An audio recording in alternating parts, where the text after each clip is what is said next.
So I've been looking up miracle babies and kids who've survived despite the odds. And I've watched a couple of videos and kind of gone through a few stories of kids that this has happened to. And it's a little bit sad because miracle babies, the ones who beat the odds, still have a condition that is definitely life affecting, if not life ending.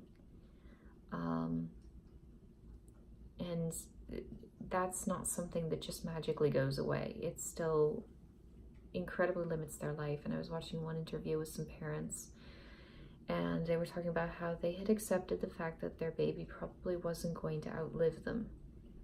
And that was a very nice way of saying they had no idea when he was going to die. And they knew that he probably was going to die. In fact, he was a miracle baby because he had survived to his first birthday, and no one had expected that. And he was severely limited.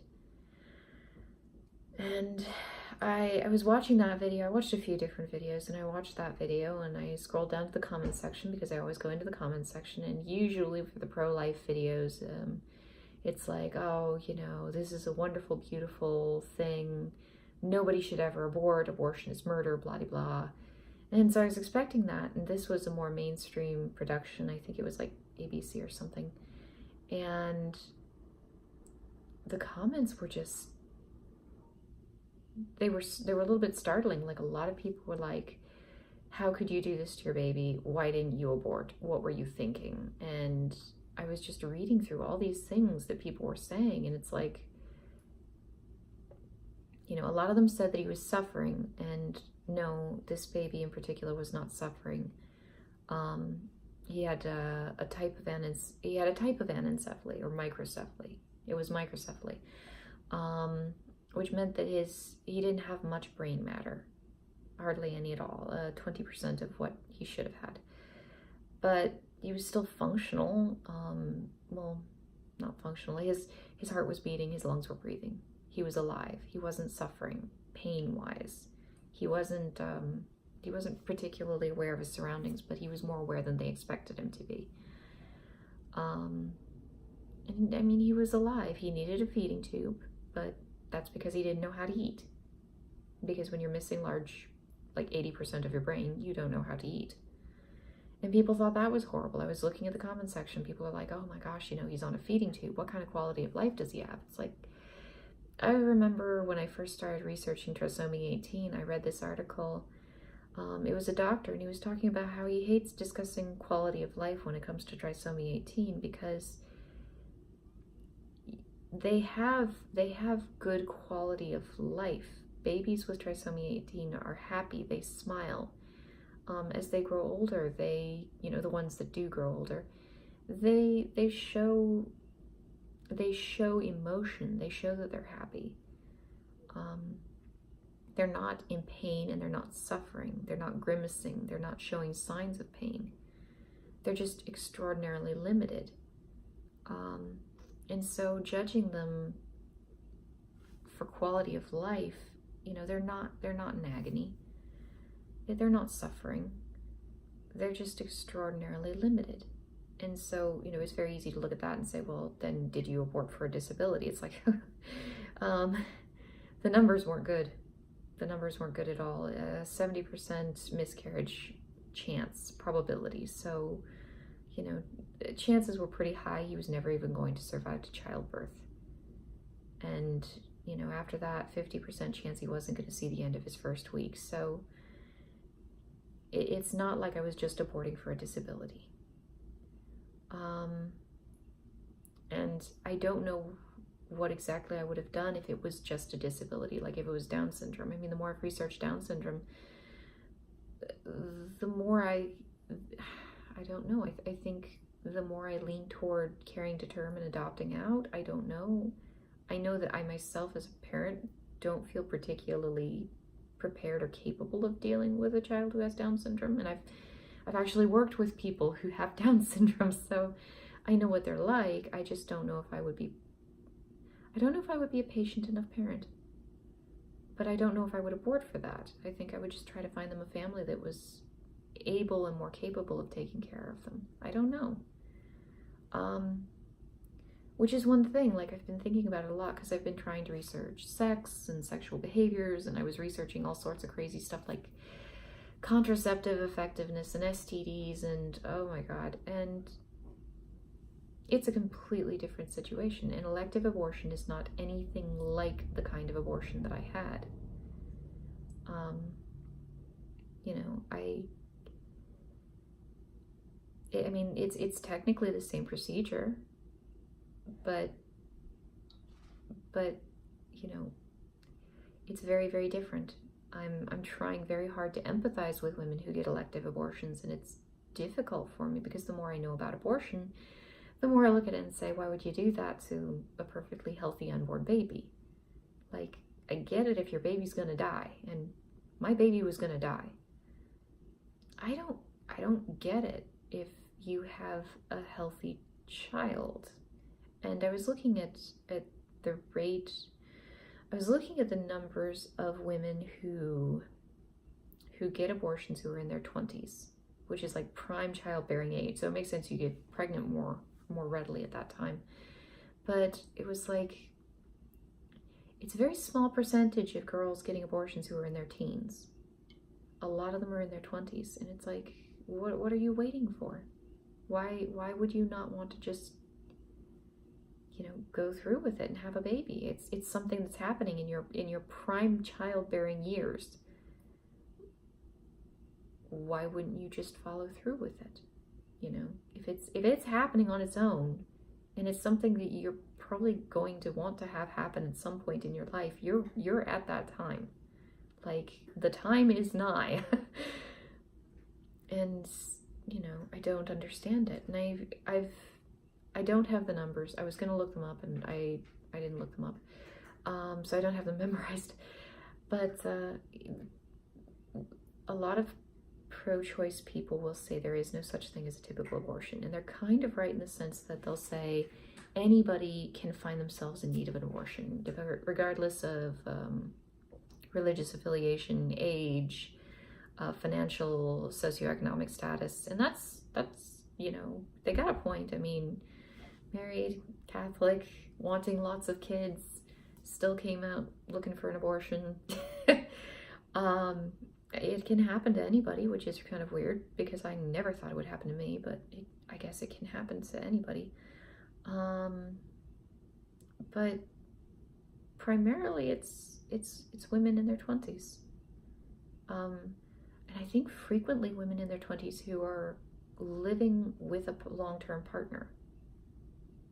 And so they're with a guy, they're living with him, they're not married, and they don't want to have the baby.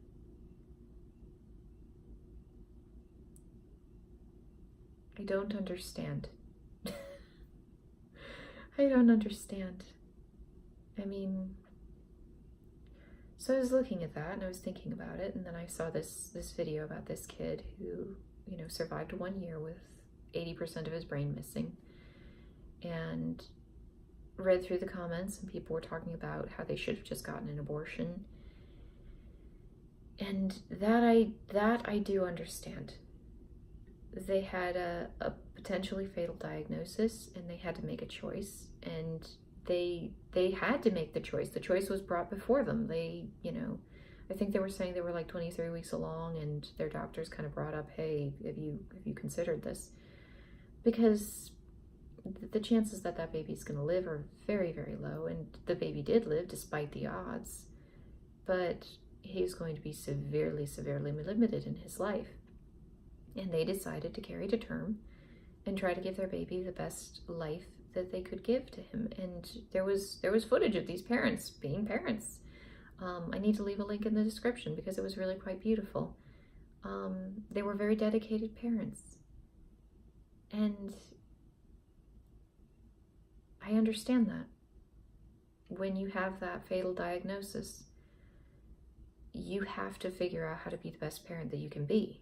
You have to figure out what you want to give to your child. You know, I've talked to 2 women now who made different decisions. The one to do every single medical procedure that she could, even if it was very invasive, just to keep the baby alive, and the other who opted for hospice care, and then there was me.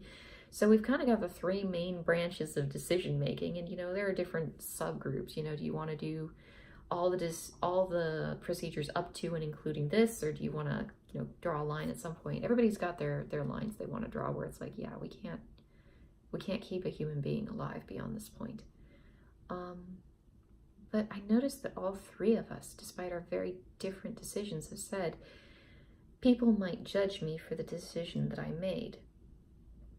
And yeah, no matter what you choose, people are going to judge you, and people have no idea what they're talking about.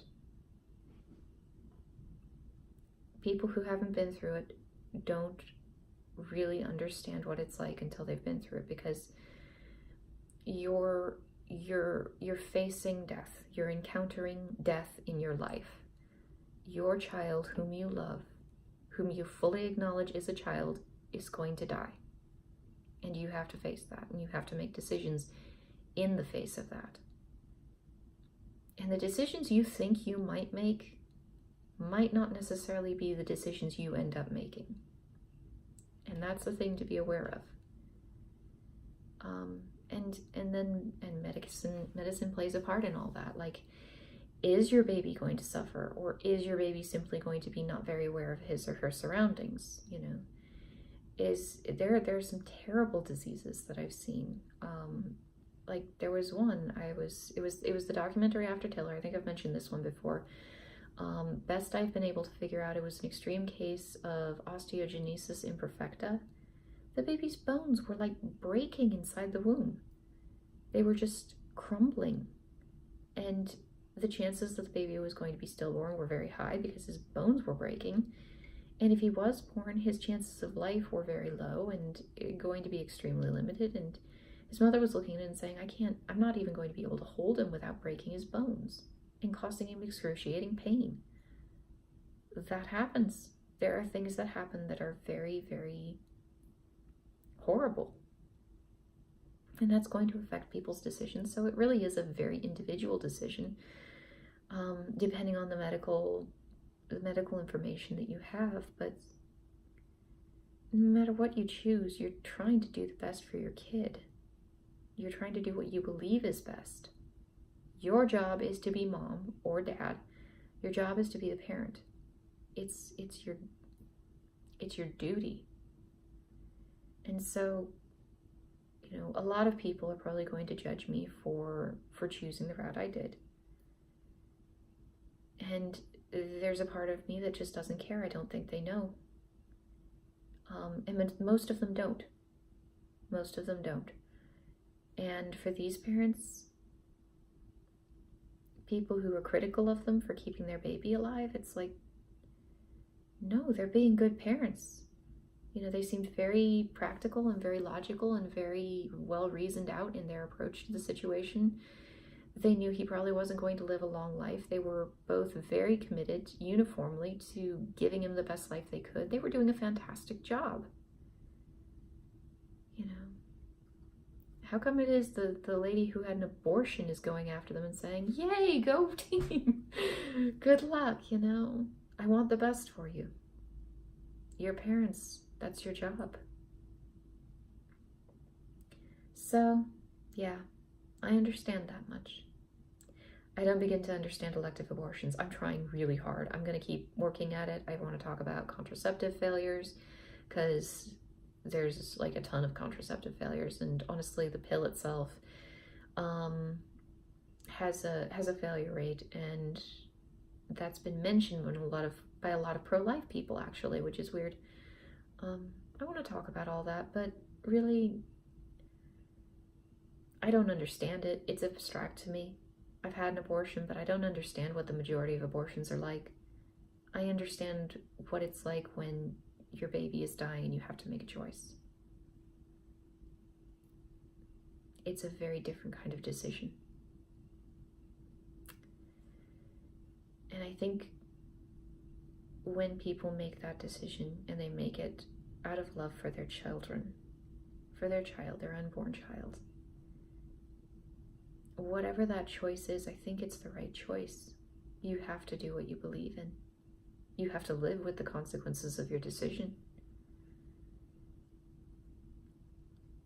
I don't understand how anybody can think that should be limited or stopped in any way.